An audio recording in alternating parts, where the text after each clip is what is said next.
Before we begin Off the Record, I need to share something important. When federal funding was cut, WKAR lost $1.6 million. Thanks to cost-saving measures and community support, we've closed much of that gap. But we still face a $500,000 shortfall, and we can't finish the job without you. Your financial support keeps programs like Off the Record freely available to everyone in Mid-Michigan. How can you help? Become a sustaining donor today. Already a sustainer? Please consider increasing your monthly contribution. Visit WKAR.org/OTR to donate, or click the link in the description. Now, Off the Record.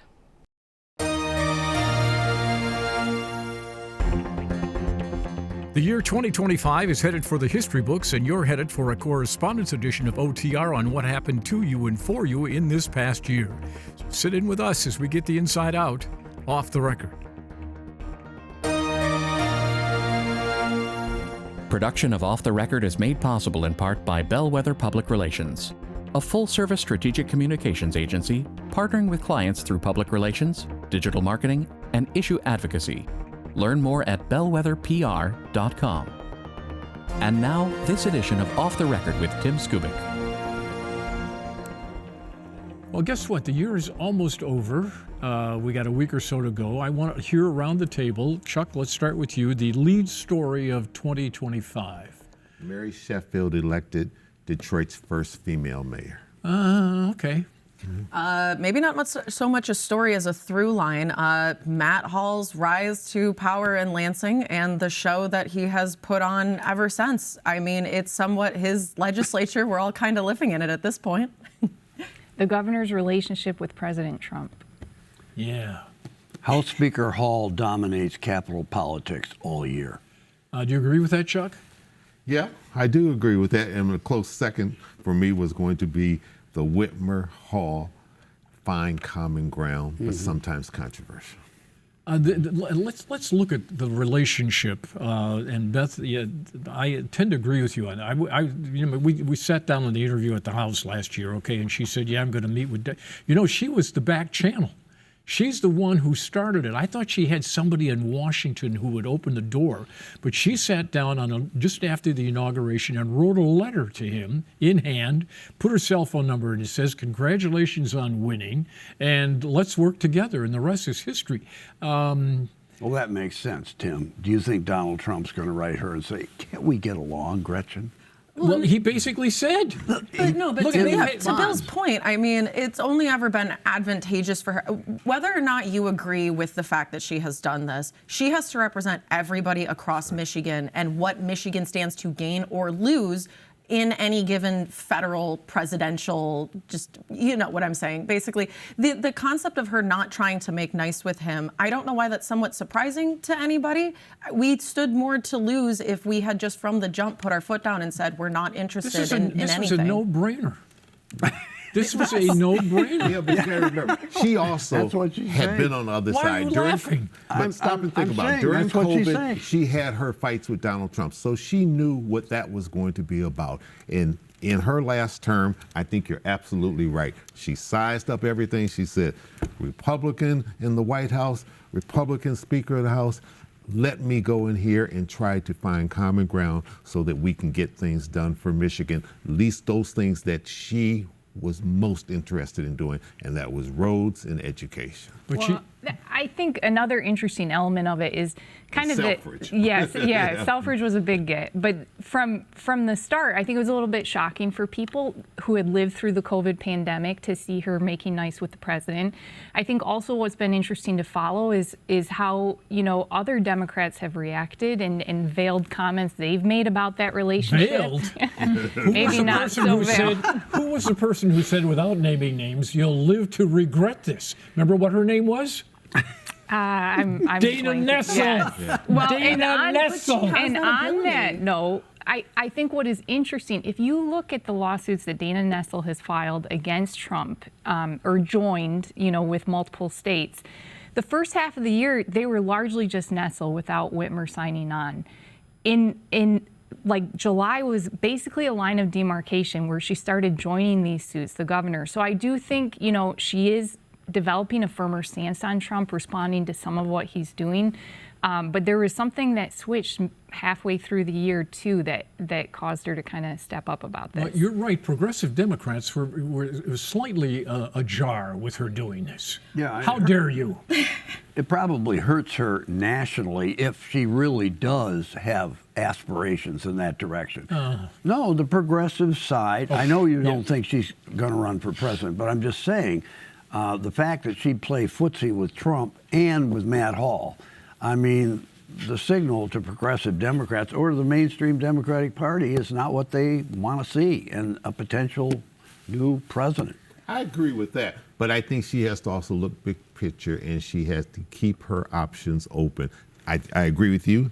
I don't think she's interested in running for president, but I think as a wise politician, she wants to keep that door open in case all the stars line up and for some reason she's plucked, or it looks like, hey, I've got a good shot at this, or maybe a VP or any of those things. And she can always go back to the defense of, I was the sitting governor of the state, and I was there, as you said, to represent everybody, and so I had to make some deals. The reason I say this is a no-brainer, if you look at her history, around the dinner table as she was growing up was a consummate Democrat and a consummate Republican working for Bill Milliken and Frank Kelly.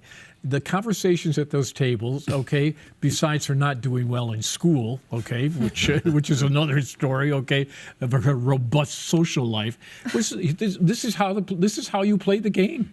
You work with people regardless of what they have an R or D after their name. Well, and that's the thing that I think bears the most repeating is when you're coming up, when you are a state senator, as Whitmer was at one point, or when you're even the attorney general, you are somewhat siloed in your own kind of political party. You have the freedom to say, no, I think that this Republican idea or this Democratic idea is wrong, depending on if you have a D or an R after your name. But once you get to a certain point, and I think that this is something that, you know, maybe this is if I might be so bold, like a cultural maybe reset where we're so siloed in our own.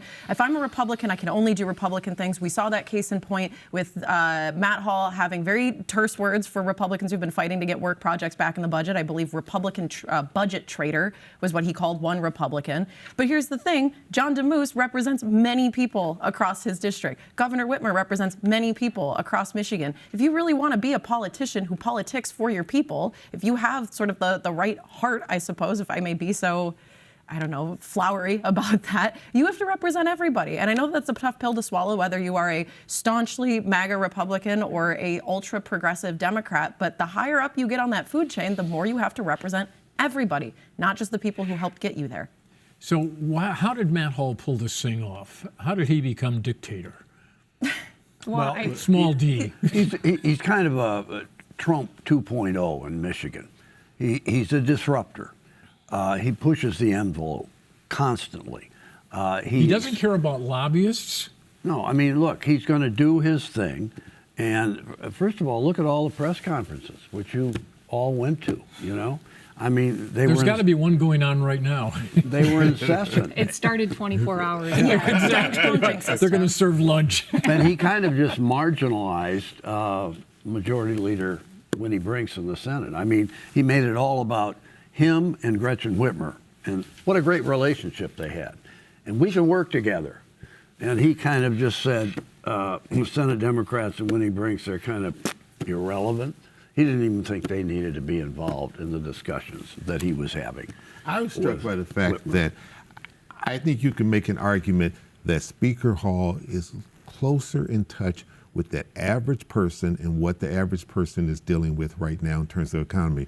You have President Trump dismissing affordability, not paying great attention to health care, and when you sit down with Speaker Hall, you ask him, what's going to be the agenda in 2026? And he says, affordability, health care, property taxes. These are things that the average person are talking about when they go to balance their checkbook all the time.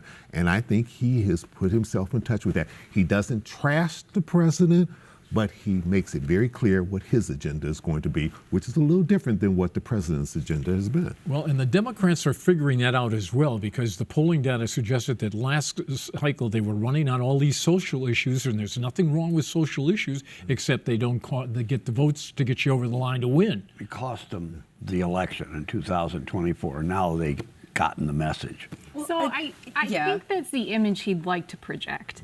And maybe he does to a certain extent. But also, if you look at like those cuts he made last week, he preserved hundreds of millions of dollars for very wealthy companies while cutting things for like Flint students, wigs for kids.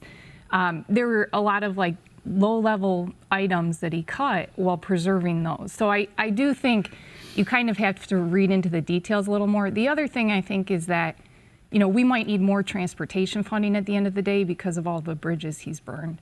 I mean, he has come through like a wrecking ball through Lansing, and I think he revels in it. I think if there is a Democrat he's not ticking off, he feels that he's not doing his job. And I think there's a lot within his caucus who have been hungry for something like that for a while, and it's resonating with some of them.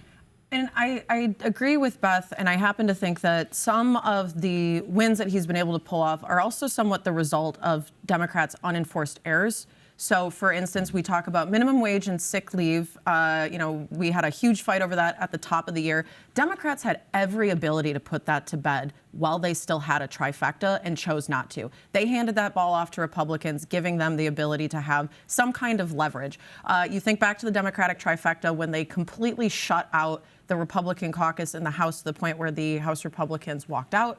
Matt Hall came back, and it's very clear that annoyed the ever-living daylights out of him. And that is something that he seems to have repeated with, again, I hate to go back to it, but the work project cut saying, we don't need to involve you. Where were you when we needed this negotiated back in 2024? So, there is something to be said about, do I think that he has an understanding of the machinations of Lansing? Absolutely. I also think, though, that there have been several instances where Democrats have served him up a home run, and he has just smacked it straight down the line.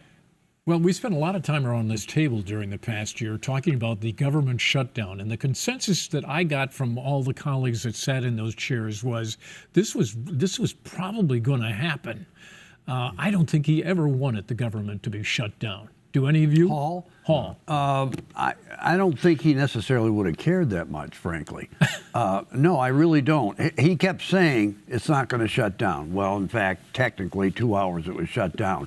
But I don't think anybody reads it that way. It was like no damage was done. Look at Hall, I mean, there's two Matt Halls. Yeah, there's the outside Matt Hall, and there's the inside Matt Hall. Well, what's the difference? Well, there's a huge difference. You tell me. A lot of this is bravado, okay? All right. Okay, and it's sound bites, blah, blah, blah. Okay. Inside is the guy who's a practical politician. Well, he, like everybody else, wants to get something done. Yeah, but you can be both. You can be. I'm suggesting that he is. I think he was okay with 3 days of it, but I don't think he wanted it to go any further than that. And I certainly don't think he wanted to have the picture that we had in Washington of a government totally shutting down. And I think he is very high on the fact that he's looking towards the future. And let's face it, who in those positions doesn't have a little bit of ego or whatever you want to call it? He very much wants to be speaker, and he makes no bones over the fact that he wants to be the longest serving speaker, that you can be at this point. He just got to be sure that he retains a majority next year. That's true. I mean, he could be a blip. 5 years from now, we say, wasn't there that guy Hall back then? He wants to be the speaker, and he wants to be the speaker for 4 more years if he can do it. Exactly. One word, Duggan. Well, a major factor in 2026, a major factor this year. I mean, he's made everybody sit up and take notice. He has a realistic shot to be elected the next governor, in my opinion. I don't think he has a realistic shot. All right. I think he has a realistic shot of spoiling it for somebody, but I don't see an avenue for someone to win as an independent in Michigan. History is on your side. I think it's a big question mark. I think he could go either way. I think the potential for him to hurt Democrats more than Republicans is there. When this race comes about, he's a hard campaigner. He's a very practical person. He knows politics. It's still a big jump to win as an independent for governor of this state. Winning a right in Detroit is not the same as winning an independent right. across the entire state. But it's happened in other places. Look at Jesse Ventura. Does anybody remember? Detroit was kind of broken at that point. Well, we're there kind was of so much broken disarray. here, too. Yeah, in many well, ways. that's his story. But you still have a strong the Democratic budget Party, a strong process Republican actually Party, worked. and they're going to fight. Okay, the budget process worked. Well, they actually got it done. Well, excuse at the me, I 11th rest my hour. case. Yes. Jordan. No, I think we're kind of doing at this moment what people perhaps dislike most about like political media, which is pontificating about this race so far in advance before people even really understand. Like, I get that people understand who Mike Duggan is, but you go and talk to the average Joe Schmo on the street, they're not thinking about 26 at this point. So I to agree. definitively say, as much respect as I have for you, Bill, that he's going to win, I don't even think that I there's didn't say he's gonna win. I said he has a shot, realistic excuse me. chance to win. I definitely don't want to Certainly misquote you. way better than anybody in Look, the past. give him who's credit. independent. He did change the storyline from "no way in Hades does this guy go" to "it is a possibility." Right. Yeah, Okay. absolutely. And how did he do that? He has a good story to tell. You know, he came in when Detroit was bankrupt. He's had tremendous success in terms of economic development of Detroit. He's helped turn some of the neighborhoods around. Yes, there are two Detroits, and there's always the debate over he didn't take care of my neighborhood, but you'll find someone else in another neighborhood and say, yeah, but I got a new park in my neighborhood. So there's mixed reviews on that. But I think by virtue of the fact, look at the campaign. Sheffield and Kinloch did not run against Mike Duggan. They ran trying to put their own agenda out there. And that was because he had done, by most people's calculation, a good job during his 3 terms. And so it was no need to run against him. The big question was, who can continue the momentum that Duggan established? Well, one of the big things is he dominates the polling in the Metro Detroit area. I mean, he's ahead of Benson. He's If the ahead of- governor's race was held in the Tri-County area, he's your governor. Well, okay, but he needs, obviously, to get his popularity boosted out state. He's doing everything he can to do that. He's got a long ways to go. He's got like 10 months. You know, there's not enough Kiwanis clubs. Yeah. Well, I mean, he's got billboards all over the place. Yeah, billboard, schmillboard. and I will say, sometimes I feel like when you see an independent or a candidate coming up and running, it's like a half-serious effort, right? Like you don't, and I will say this for Duggan, it is a serious effort, right? You can't drive on any expressway. Yeah, he's leaning into it. You find his billboards all over. Yeah. He's He's in got to make several people national profiles. outstate believe that he can do for them and for the whole state what he did in Detroit. That's what he's got to do. I mean, Albert Cobo, remember Cobo Hall? He was mayor of Detroit, ran for governor. I remember he went up to Muskegon. He talked, Dennis Cawthorn was there, about his great successes in Detroit. That's all he talked about. And everybody walked out saying, what the hell is he going to do for Michigan? What's he going to do for us in Muskegon? Well, Duggan has to avoid being the Albert Cobo of 2020. Duggan has been brilliant at bringing people together, and they aren't always people that are in line with whatever his philosophical view may be, but he has the knack for being able to do that. Now he has to go out and sell the rest of the state outside of Southeast Michigan that that's what you need in Lansing, who can bring people together and make sure that government works again for the people. Right. If he can sell them on that, he's got a chance. Just lastly, to go back to Beth's point a moment ago about him being a spoiler for a potential other candidate, I think you're already kind of maybe starting to see the writing on the wall there with Democrats. I can just think to my own inbox, and I feel like every other day I am getting an email from the Democratic Party saying, did you see Mike Duggan didn't refute this against Trump or didn't do this or has said this or whatever? And I have not seen that level of concern from Republicans. So I think come, the start of next year, that's a real soul-searching part for Democrats to do. The Republicans are happy to have him in the race. I bet they are. There's no question about it. What about the rest of the candidates that are running for governor? John James is way ahead on the Republican side, but if he's the nominee, I think he's going to have problems in the general election in November. Why? Namely because he's what? so attached to Trump? that and the fact that the guy has had no experience whatsoever in state government at all. He doesn't know diddly squat about all the stuff we've been talking about this morning. He what ran was that for guy's federal name? Rick office. Snyder? No.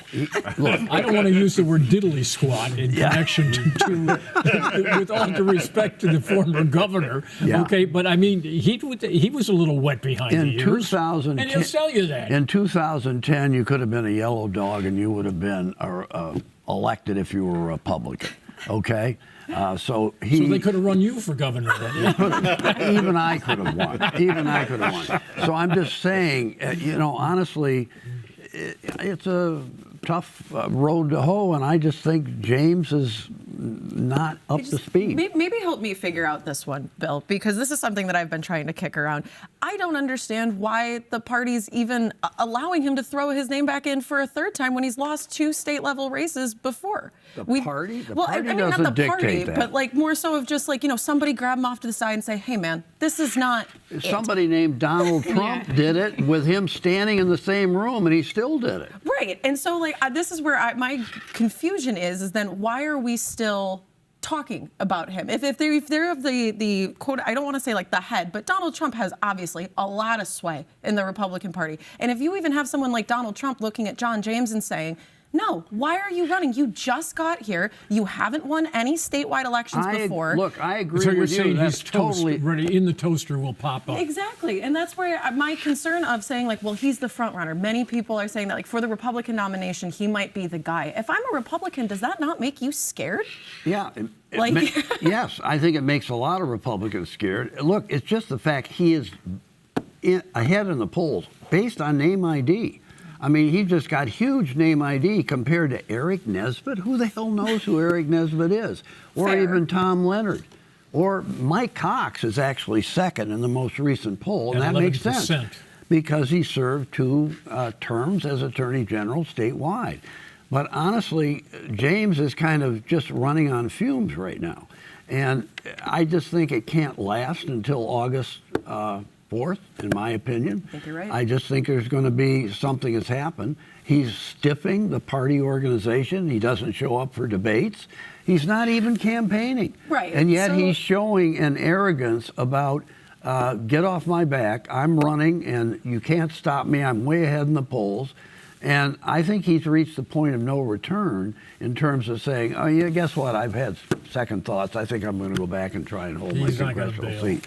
I'd love to see a debate between Benson and Gilchrist and see if it changes anything, because Benson appears to be way out in front, and Gilchrist, as we have often said, the fact that your lieutenant governor was probably the kiss of death for getting into this race in the general. He's really reaching out to the progressives, but it appears to be almost too little too late, but an interesting debate might change something like that. I don't think it's going to change. I think Benson's going to waltz to the nomination.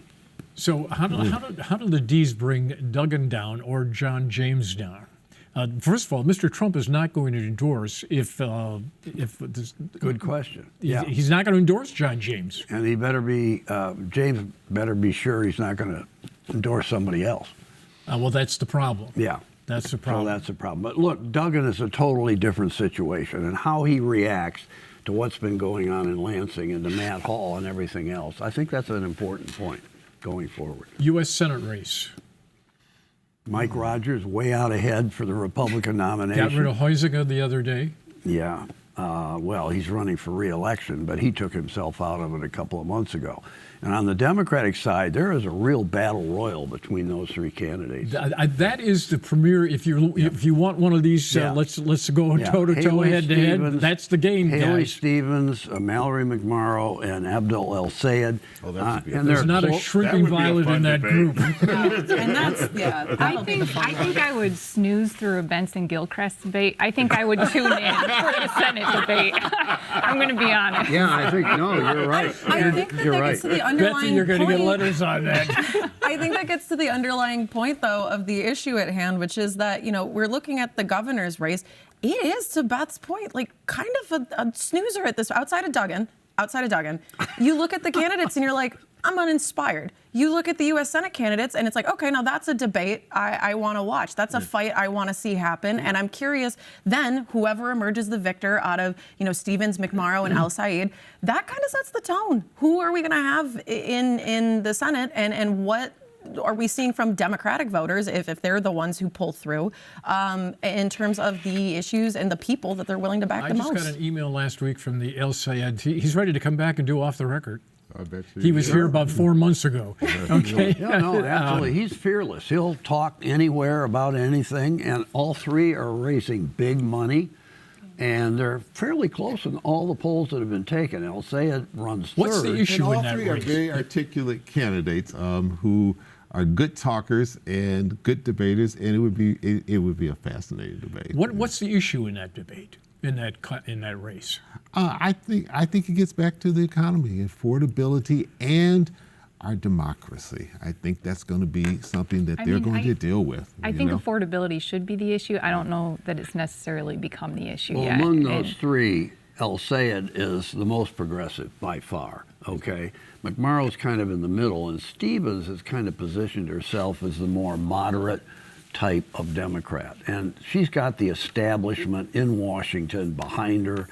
I think McMorrow has overperformed compared to Stevens. I think she's almost head-to-head with her in the polls, and I think El Sayed is overperforming too. I don't think anybody thought he'd be doing as well as he seems to be doing right now when he started out. So I think I agree with everything you've been saying. I think a debate between those, if they can get those three on stage 2 or 3 times, that can be exciting. Yeah, and all of them will go after President Trump and his performance in office and what they view as that's not what you want in a U.S. president. Whether or not it'll stick, I don't know. Well, but they're certainly going to all three go after You can't win an him. election saying the other guy's a bad guy. Right. Okay, you got to give me a reason why I'm the good guy. Well, they're doing it now in all the press releases that they put out. They attack him on pretty much everything. Yeah. So I don't think they're going to stop during their campaign. And similar to how we're seeing Democrats come out, the Democratic Party, come out against Mike Duggan when saying, like, well, why isn't he doing this? And it clearly shows an indication that they are concerned about him as a candidate.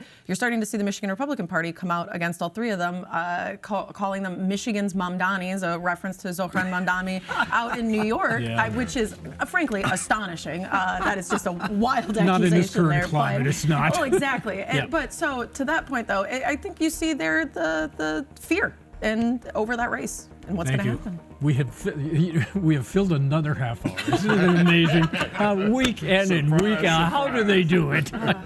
Listen, I hope everybody has a great holiday. See you on the other side, and stay safe, and thank you. Good to see all of you. Good seeing you. Bye-bye. Production of Off the Record is made possible in part by Bellwether Public Relations, a full-service strategic communications agency partnering with clients through public relations, digital marketing, and issue advocacy. Learn more at bellwetherpr.com. For more Off the Record, visit WKAR.org. Michigan Public Television stations have contributed to the production costs of Off the Record.